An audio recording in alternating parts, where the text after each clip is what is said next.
കിച്ചണിലേക്ക് സ്വാഗതം. ഇന്ന് ഞാനൊരു വ്യത്യസ്തമായിട്ടുള്ള നെല്ലിക്ക അച്ചാറാണ് തയ്യാറാക്കുന്നത്. അപ്പോൾ അതിന് വേണ്ടി നെല്ലിക്ക നന്നായിട്ടൊന്ന് കഴുകിയെടുക്കണം. പിന്നെ നമുക്കിതിലേക്ക് വേണ്ടത് പിഴുപുളിയാണ് കേട്ടോ. അതൊരു നെല്ലിക്ക വലിപ്പത്തിൽ ഒരു 1/4 കപ്പ് വെള്ളത്തിൽ അതൊന്ന് കുതിർത്തിയെടുക്കണം. പിന്നെ 2 വെളുത്തുള്ളി അല്ലി എടുത്തിട്ടുണ്ട്. അപ്പം എൻ്റെ കയ്യിൽ വെളുത്തുള്ളി അല്ലിയൊക്കെ തീർന്നത് കാരണം അപ്പം ഞാൻ 2 ഇതുപോലെ എടുത്തിട്ട് എളുപ്പത്തിന് വേണ്ടിയിട്ട് ഞാൻ അമ്മിക്കല്ലിൽ വെച്ചിട്ട് ഒന്ന് ചതച്ചെടുക്കുകയാണ്. അപ്പം ഇതിപ്പം നമുക്ക് സമയം ഉണ്ടെങ്കിൽ കുറച്ച് നേരം ഇത് വെള്ളത്തിൽ ഇട്ട് വെച്ചിരുന്നാൽ നമുക്ക് എളുപ്പത്തിൽ വെളുത്തുള്ളിയുടെ തോല് കളഞ്ഞെടുക്കാൻ പറ്റും. പിന്നെ ഇതിപ്പം ചെറിയ വെളുത്തുള്ളി ആയതുകൊണ്ട് എളുപ്പത്തിന് വേണ്ടിയിട്ടാണ് ഞാൻ ഇതുപോലെ അമ്മിക്കല്ലിൽ വെച്ച് തല്ലി അങ്ങ് എടുക്കുന്നത്. എന്നിട്ട് ഇതിലെ കട്ടിയുള്ള ആ തോലൊക്കെ എടുത്ത് മാറ്റും. അല്ലാത്തതൊക്കെ ഇങ്ങനെ തന്നെ വെച്ചേക്കും കേട്ടോ. അപ്പൊ കഴുകിയ ശേഷം ഞാനിതാ ഇതുപോലെ ഒന്ന് ചതച്ചെടുക്കുകയാണ്. കട്ടിയുള്ളത് പെട്ടെന്ന് തന്നെ നമുക്ക് ഇതിൽ നിന്ന് ഇളക്കിയെടുക്കാനായിട്ട് പറ്റും. അപ്പൊ അച്ചാറാവുമ്പോൾ എപ്പോഴും നമുക്ക് വെളുത്തുള്ളിയും ഇഞ്ചിയും ഒക്കെ ചേർത്തിട്ട് ഉണ്ടാക്കുമ്പോഴാണ് അതിന്റെ ഒരു ടേസ്റ്റ് ഇരിക്കുന്നത്. പിന്നെ അച്ചാറാണെന്ന് കരുതി ഞാൻ ഒരുപാട് അങ്ങ് ഉണ്ടാക്കി വെക്കത്തൊന്നുമില്ല കേട്ടോ. അത്യാവശ്യത്തിന് മാത്രമേ ഉണ്ടാക്കാറുള്ളൂ. ഞാൻ പാനിലേക്ക് കുറച്ച് വെള്ളം തിളപ്പിക്കാൻ വെച്ചതിലേക്ക് ആവശ്യത്തിനുള്ള ഉപ്പും 1 ടീസ്പൂൺ മഞ്ഞൾപ്പൊടി ഇട്ടിട്ട് അതുപോലെ വെട്ടി തിളയ്ക്കുമ്പോഴേക്കും നമുക്ക് ഈ കഴുകി വെച്ചിരിക്കുന്ന നെല്ലിക്കയെല്ലാം ഇതിലേക്ക് ഇട്ട് കൊടുക്കാം. അപ്പൊ ഇതിനു മുൻപ് ഞാൻ നെല്ലിക്ക അച്ചാറൊക്കെ കാണിച്ചതൊക്കെ ഇതിൽ നിന്ന് വ്യത്യസ്തമായിട്ടുള്ള രീതിയിലാണ്. അതിൽ നിന്നും തികച്ചും വ്യത്യസ്തതയാണ് ഈ ഒരു അച്ചാർ കേട്ടോ. അപ്പൊ ഒരു 5 മിനിറ്റ് നല്ലതുപോലെ തിളപ്പിച്ച ശേഷം നമുക്ക് ഈ നെല്ലിക്കയെല്ലാം മാറ്റിയെടുക്കാം. അപ്പം അതിൽ നമ്മൾ ഈ തിളപ്പിച്ച വെള്ളം കളയൊന്നും വേണ്ട കേട്ടോ. അത് നമ്മൾ ഇതിനായിട്ട് ഉപയോഗിക്കും. അപ്പൊ നെല്ലിക്കയെല്ലാം മാറ്റിയ ശേഷം ഞാൻ 2 പീസ് ഇഞ്ചി ഇതുപോലെ എടുത്തിട്ടുണ്ട്. അതൊക്കെ നമുക്ക് ഇഞ്ചിയൊക്കെ ഒരുപാട് ഇഷ്ടമാണെങ്കിൽ ഒരുപാട് ചേർത്ത് കൊടുക്കാം കേട്ടോ. അപ്പൊ ഞാൻ ഇത്രേ ചേർത്തിട്ടുള്ളൂ. അതൊന്ന് നീളത്തിൽ അരിഞ്ഞെടുത്ത് വെച്ചിരിക്കുകയാണ്. അപ്പൊ നമ്മൾ ഈ തിളപ്പിച്ചിരിക്കുന്ന ആ വെള്ളം ഉണ്ടല്ലോ, അപ്പൊ ഞാൻ ഈ പാനിൽ തന്നെയാണ് അച്ചാർ ഇടാനായിട്ട് പോണത്. അപ്പൊ ആ വെള്ളം നമുക്ക് ഒരു കണ്ടെയ്നറിലേക്ക് മാറ്റി വെക്കാം.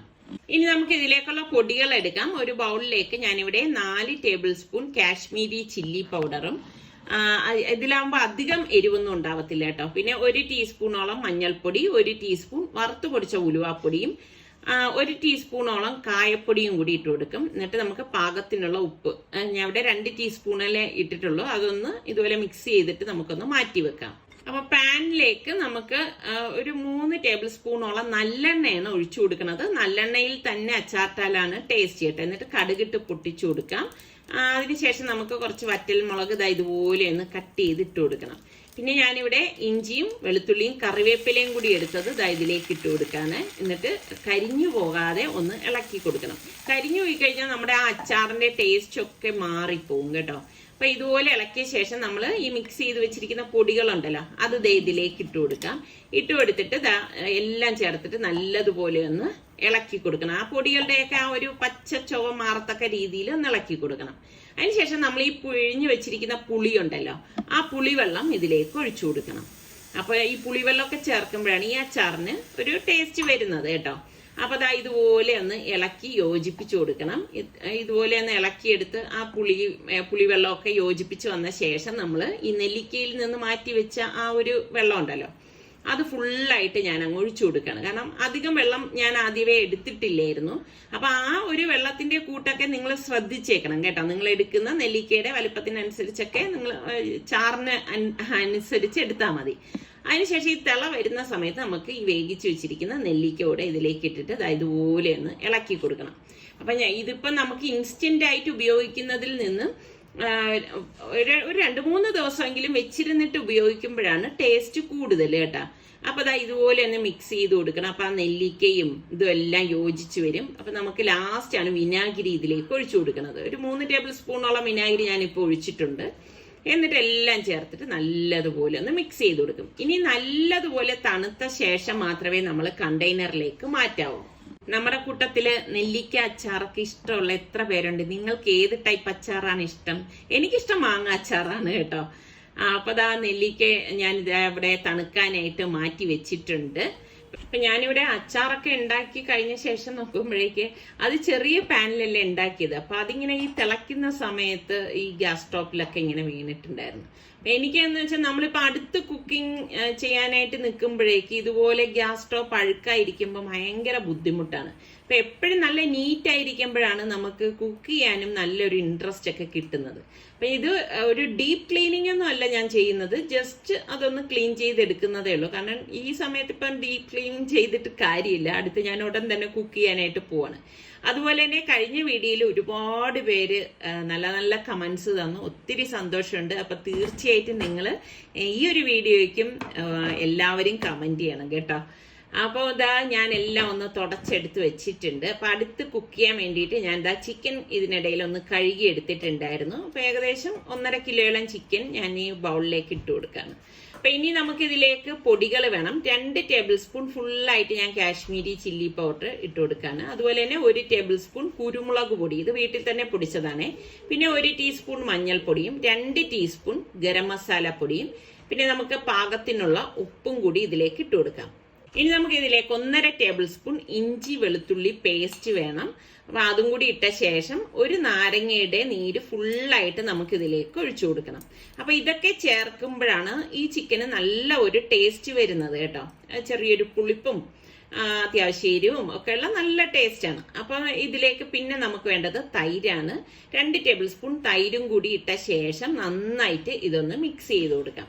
അപ്പൊ നല്ലതുപോലെ ഇതൊന്ന് മിക്സ് ചെയ്ത് യോജിപ്പിക്കണം. ഇപ്പൊ മുളക് പൊടി ഇത് നിങ്ങൾക്ക് കാണുമ്പോഴേക്ക് തോന്നും എരിവുണ്ടോന്ന്. ഇത് ഞാനിവിടെ എരിവില്ലാത്ത മുളക് കാശ്മീരി ചില്ലി പൗഡറാണ് ഉപയോഗിക്കുന്നത് കേട്ടോ. ഇതിലേക്ക് ലാസ്റ്റ് നമുക്ക് 1 ടീസ്പൂണോളം ഓയിൽ ഇതുപോലെ ഒഴിച്ചിട്ട് ഒന്ന് മിക്സ് ചെയ്ത് കൊടുക്കണം.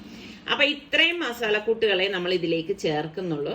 എന്നിട്ട് നമുക്കിത് മാരിനേറ്റ് ചെയ്യാനായിട്ട് നമുക്ക് കുറച്ചു നേരം ഇരിക്കണമല്ലോ. അപ്പൊ ഇത് അടച്ചിട്ട് കുറഞ്ഞത് ഒരു അരമണിക്കൂറെങ്കിലും നമ്മൾ വെച്ചിരുന്നാലാണ് നല്ലത് കേട്ടോ. അപ്പൊ ഞാൻ എയർ ഫ്രയറിലാണ് ഇത് റെഡിയാക്കി എടുക്കുന്നത്. കാരണം അത്രയും ഓയിൽ അപ്പൊ നമുക്ക് കുറയ്ക്കാൻ പറ്റുമല്ലോ. അപ്പൊ എന്റെ അടുത്ത് പലരും ചോദിച്ചിട്ടുണ്ട് എങ്ങനെയുണ്ട് എയർ ഫ്രയറിന്റെ യൂസ് എന്നൊക്കെ. ഒരുപാട് പേരിങ്ങനെ കമന്റ്സിൽ ചോദിക്കുന്നതാണ്. അപ്പൊ അതുകൊണ്ട് ഞാൻ വിചാരിച്ചിരുന്ന പിന്നെ ഈ വീഡിയോയിൽ തന്നെ അതങ്ങ് പറഞ്ഞേക്കാം. നല്ലതാണ് കേട്ടോ.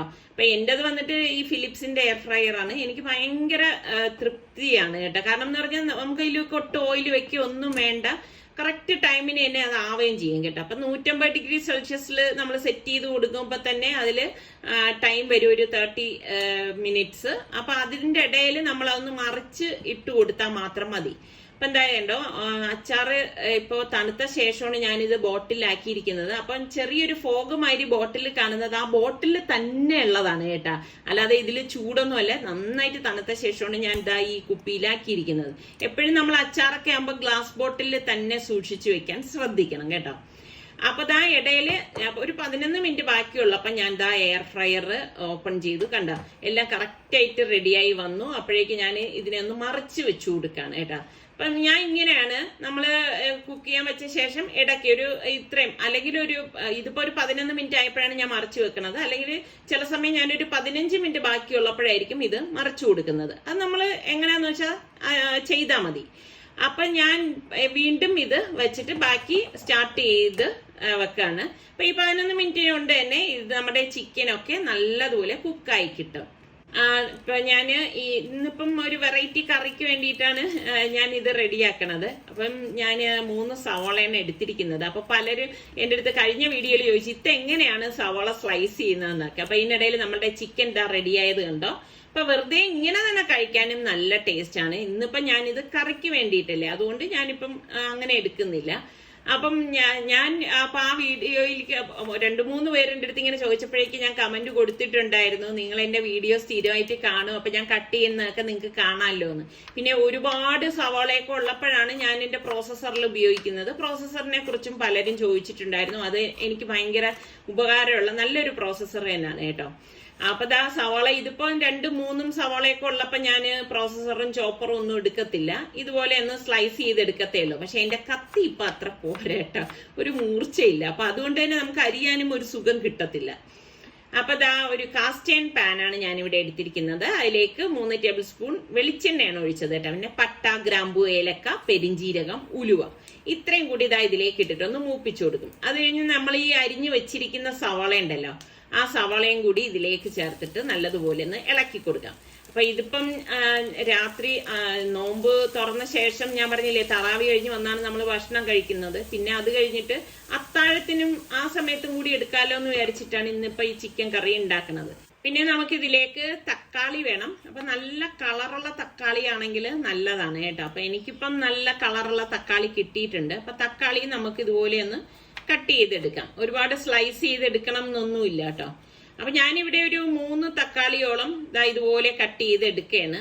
അപ്പം അധികം ഒരുപാട് അങ്ങ് ചാറില്ലാത്ത തക്കാളിയാണ് കുറച്ചുകൂടി നല്ലത്. ഒരുപാട് ചാറ് വേണ്ട കേട്ടോ. അപ്പൊ ഇതെല്ലാം കട്ട് ചെയ്ത് വെച്ച ശേഷം പിന്നെ നമുക്ക് വേണ്ടത് പച്ചമുളകാണ്. അപ്പൊ നമ്മളുടെ എരിവിന്റെ പാകത്തിന് പച്ചമുളക് എടുത്താൽ മതി. അപ്പൊ ഞാനിവിടെ ഒരു 3 പച്ചമുളക് ഇതുപോലെ ഒന്ന് കട്ട് ചെയ്ത് എടുക്കുകയാണ്. പിന്നെ നമുക്ക് വേണ്ടത് ഇഞ്ചിയാണ്. വലിയൊരു പീസ് ഇഞ്ചിയും കൂടി എടുത്തിട്ടുണ്ട്. അപ്പൊ ഇതിലേക്ക് നമ്മൾ വെളുത്തുള്ളി ചേർക്കത്തില്ല ഈ മസാലക്കൂട്ടിലേക്ക് കേട്ടോ. അപ്പൊ ഇതെല്ലാം കട്ട് ചെയ്ത് വെച്ചു. അപ്പൊ ഇതിനിടയിൽ നമ്മളുടെ സവാള ഞാൻ വന്ന് നോക്കി. അപ്പൊ നല്ലതുപോലെ പെട്ടെന്ന് ഇത് വഴണ്ട് വന്നിട്ടുണ്ട്. അപ്പൊ ഇനിയിപ്പം നമുക്ക് ഈ അരിഞ്ഞു വെച്ചിരിക്കുന്നതെല്ലാം ഇതിലേക്ക് ചേർത്ത് കൊടുക്കണം. നമ്മുടെ ഈ തക്കാളിയും ഇഞ്ചിയും പച്ചമുളകും എല്ലാം ഒരുമിച്ച് തന്നെ നമുക്ക് ഇതിലേക്ക് ഇട്ട് കൊടുക്കാം. എന്നിട്ട് നമുക്ക് ഇതെല്ലാം ചേർത്തിട്ട് നല്ലതുപോലെ ഒന്ന് വഴറ്റി കൊടുക്കാം. ഇപ്പൊ കാസ്റ്റ് അയൺ പാൻ ആയതുകൊണ്ട് തന്നെ ഇത് പെട്ടെന്ന് കുക്കായി കിട്ടും കേട്ടോ. പിന്നെ ഞാൻ ഇവിടെ കുറച്ചധികം കറിവേപ്പില ഇതിൽ ഇട്ട് കൊടുക്കാണ്. കറിവേപ്പില മസ്റ്റ് ആയിട്ട് വേണം, കുറച്ചധികം തന്നെ വേണം കേട്ടോ. അതൊക്കെയാണ് ഈ ഒരു കറിയുടെ ഹൈലൈറ്റ് എന്ന് പറയുന്നത്. അപ്പൊ ഇതുപോലെ ഒന്ന് വഴറ്റി കൊടുക്കാം. പിന്നെ നമ്മളിത് വെളിച്ചെണ്ണയിലും കൂടിയല്ലേ തയ്യാറാക്കുന്നത്. അപ്പൊ ഒരു ഡിഫറെന്റ് ടേസ്റ്റ് ആണ്, അടിപൊളിയാണ്. അപ്പൊ ഇതുപോലെ ഒന്ന് വഴറ്റി കൊടുത്ത ശേഷം ഞാൻ ഇതിലേക്ക് പൊടികൾ ചേർത്ത് കൊടുക്കാണ്. അപ്പൊ ഞാനിവിടെ 2 teaspoon Kashmiri chilli powder, 2 teaspoon മല്ലിപ്പൊടി, 1 ടീസ്പൂൺ മഞ്ഞൾപ്പൊടി, 1 ടീസ്പൂൺ ഗരം മസാല പൊടി, 1 ടീസ്പൂൺ കുരുമുളക് പൊടി, പിന്നെ പാകത്തിനുള്ള ഉപ്പ്. ഞാനിവിടെ 1 ടീസ്പൂൺ ഉപ്പാണ് ഇട്ട് കൊടുത്തത്. എന്നിട്ട് എല്ലാം ചേർത്തിട്ട് ഒന്ന് വഴറ്റി കൊടുക്കാം. അപ്പൊ ആ പൊടികളുടെയൊക്കെ പച്ചച്ചുവ മാറത്തക്ക രീതിയിൽ നമുക്കൊന്ന് ഇതുപോലെ ഒന്ന് വഴറ്റി കൊടുക്കണം. വഴറ്റി കൊടുത്ത ശേഷം തക്കാളി ഒന്ന് ഉടഞ്ഞു കിട്ടാൻ വേണ്ടി വീണ്ടും ഒന്ന് മൂടി വെച്ചു കൊടുക്കാം. അപ്പൊ ഒരു 2 മിനിറ്റിന് ശേഷം വീണ്ടും മൂടി മാറ്റിയിട്ട് നമുക്ക് ഇതുപോലെ ഒന്ന് ഇളക്കി കൊടുക്കണം. അപ്പൊ ഇത് കണ്ട നല്ല തിക്കായിട്ടുള്ള നല്ല ഒരു മസാലയാണ്. ഇതിലേക്ക് നമുക്ക് ഏകദേശം ഒരു 3 ടേബിൾ സ്പൂണോളം ടൊമാറ്റോ കെച്ചപ്പും കൂടി ഞാൻ ഇട്ട് കൊടുക്കാണ്. ഇട്ട് കൊടുത്തിട്ട് നല്ലതുപോലെ ഒന്ന് മിക്സ് ചെയ്ത് കൊടുക്കാം. എന്നിട്ട് നമുക്ക് ഇതിലേക്ക് കുറച്ച് തിളച്ച വെള്ളം ഒഴിച്ചു കൊടുക്കണം. തിളച്ച വെള്ളം ഒഴിച്ചു കൊടുത്ത ശേഷം നല്ലതുപോലെ ഒന്ന് ഇളക്കി കൊടുക്കണം. തിളച്ച വെള്ളം തന്നെ നമ്മൾ ഇതിലേക്ക് ഒഴിച്ചു കൊടുക്കണം കേട്ടോ. കുറച്ച് ഗ്രേവി ടൈപ്പ് ആക്കാൻ വേണ്ടിയിട്ടാണ് അങ്ങനെ വെള്ളം ഒഴിച്ചത്. ഇനി നമുക്ക് എയർ ഫ്രയറിൽ ഫ്രൈ ചെയ്ത ചിക്കൻ ഉണ്ടല്ലോ, ആ ചിക്കൻ ഫുള്ളായിട്ട് നമുക്ക് ഇതിലേക്ക് ഇട്ട് കൊടുക്കാം. ഇപ്പൊ ശരിക്കും പറഞ്ഞാൽ ഇവിടെ എല്ലാവർക്കും ചിക്കൻ അങ്ങനെ കഴിക്കാനാണ് ഇഷ്ടം അല്ലെ. നമ്മള് ശരിക്ക് എന്തുമാത്രം എണ്ണ ലാഭിക്കാം എന്നറിയാം. എണ്ണ ലാഭിക്കാം എന്ന് പറഞ്ഞാൽ നമുക്ക് ശരീരത്തിൽ അത്രയും എണ്ണം ചെല്ലുന്നതിന് വരെ എയർ ഫ്രയറിലാവുമ്പം ആ പൊരിച്ചതിന്റെ അതേ ടേസ്റ്റ് തന്നെയാണ് നമുക്ക് കിട്ടുന്നത് കേട്ടോ. അപ്പൊ ഇതുപോലെ ഒന്ന് ഇളക്കി കൊടുക്കണം. ഇളക്കി കൊടുത്ത് എല്ലാ മസാലയൊക്കെ പൊതിഞ്ഞിരിക്കുന്ന ആ ഒരു പരുവത്തിലാവുമ്പോഴേക്കും നമുക്കിതൊന്ന് മൂടിക്കൊടുക്കാം. മൂടി കൊടുത്തിട്ട് ഇനി ഒരു ഓൾറെഡി വെന്ത ചിക്കനല്ലേ, ഒരു 5 മിനിറ്റ് മതി. 5 മിനിറ്റ് കഴിഞ്ഞ് തുറക്കുമ്പോഴേക്കും ആ തക്കാളിയുടെ ചാറൊക്കെ വന്നിട്ടുണ്ട്.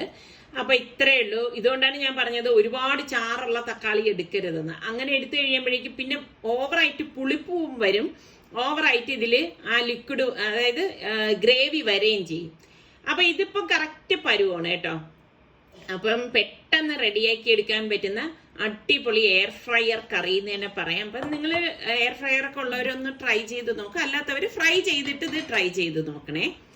അപ്പൊ ഇന്ന് നോമ്പ് തുറക്കാനായിട്ട് ഞാൻ വിചാരിച്ചു സ്വീറ്റ് കോൺ ഇവിടെ ഇരിക്കായിരുന്നു കേട്ടോ. അപ്പൊ അത് ഒന്ന് ബോയിൽ ചെയ്ത് എടുക്കാന്ന് വിചാരിച്ചു.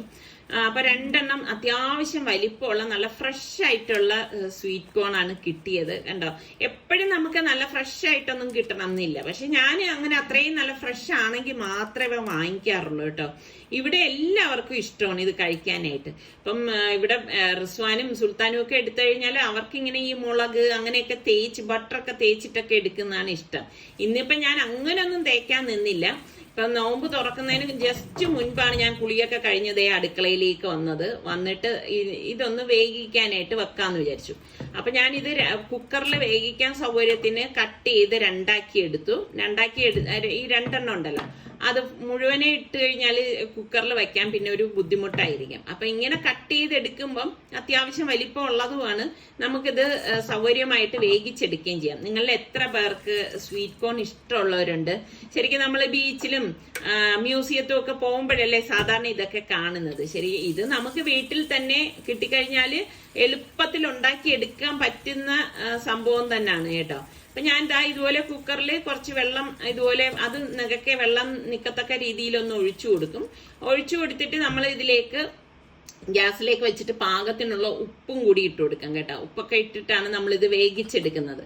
അപ്പം മധുരവും ചെറിയ ഉപ്പും ഒക്കെ ആയിട്ട് നല്ല ടേസ്റ്റ് തന്നെയാണ്. അപ്പൊ ഇതിലേക്ക് പാകത്തിനുള്ള കുറച്ചധികം ഉപ്പ് നമ്മളൊന്ന് ഇട്ട് കൊടുത്താൽ മാത്രമേ അതിൽ കറക്റ്റായിട്ട് പിടിക്കത്തുള്ളൂ കേട്ടോ. എന്നിട്ട് നമുക്ക് ഇനിയിപ്പോ കുക്കർ മൂടി വെയിറ്റ് ഇട്ടിട്ട്, ഞാനാണെങ്കിൽ ഒരു 3-4 വിസിൽ വരെ ഇതൊന്ന് കേൾപ്പിച്ചെടുക്കും കേട്ടോ, എങ്കിലേ നല്ലവണ്ണം വെന്ത് കിട്ടത്തുള്ളൂ.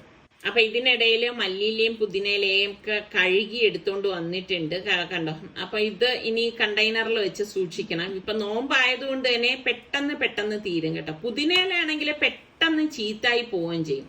നമുക്ക് അധിക ദിവസം എത്ര സൂക്ഷിച്ച് നമ്മൾ ഫ്രിഡ്ജിൽ വെച്ചാലും അധിക ദിവസം നിൽക്കുന്നുണ്ടാവില്ല. ഞാനിങ്ങനെയാണ് ടിഷ്യൂ വെച്ച ശേഷം നമ്മളുടെ മല്ലിയില വെച്ചിട്ട് പിന്നെ മീതെ ഇതുപോലെ ഒരു ടിഷ്യൂ വെച്ച് കവർ ചെയ്തിട്ട് ഇതുപോലെ അടച്ചിട്ട് ഫ്രിഡ്ജിൽ വെക്കാണ് ചെയ്യണം. പിന്നെ ഒന്നും ഞാൻ ഓവറായിട്ട് വാങ്ങിച്ചു വെക്കത്തില്ല കേട്ടോ.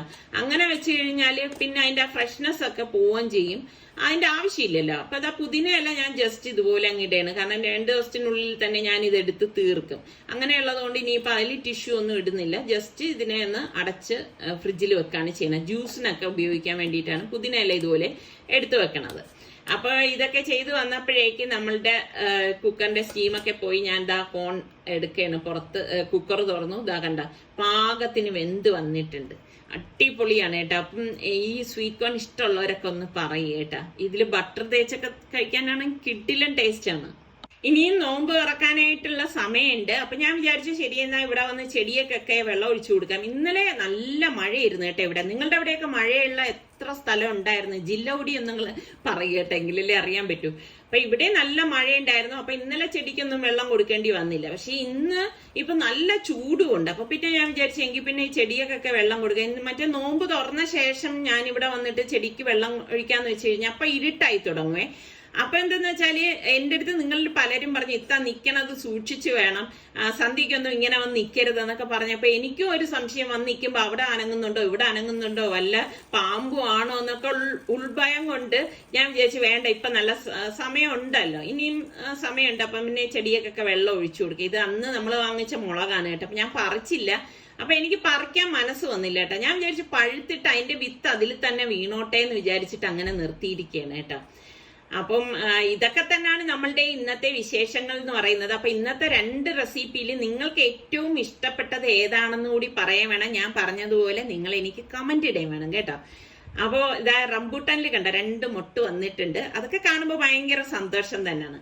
അപ്പൊ നമുക്ക് ഇനിയിപ്പോ അടുത്ത് നല്ല റെസിപ്പിയോ വ്ളോഗായിട്ടൊക്കെ കാണാം. പിന്നെ സബ്സ്ക്രൈബ് ചെയ്യാത്ത ആരെങ്കിലും ഒക്കെ ഉണ്ടെങ്കിൽ നിങ്ങൾ ഒന്ന് സബ്സ്ക്രൈബ് ചെയ്തിട്ട് ആ ബെല്ലൈക്കൺ പ്രസ് ചെയ്യണം. അപ്പൊ അതിൽ ഓൾ എന്ന ഓപ്ഷൻ കാണാം, അതും കൂടി പ്രസ് ചെയ്തേക്കണം, എങ്കിലേ നോട്ടിഫിക്കേഷൻ കിട്ടത്തുള്ളൂ. അപ്പൊ ഇനി അടുത്ത് കാണുന്നത് വരെ എല്ലാവർക്കും ബൈ ബൈ.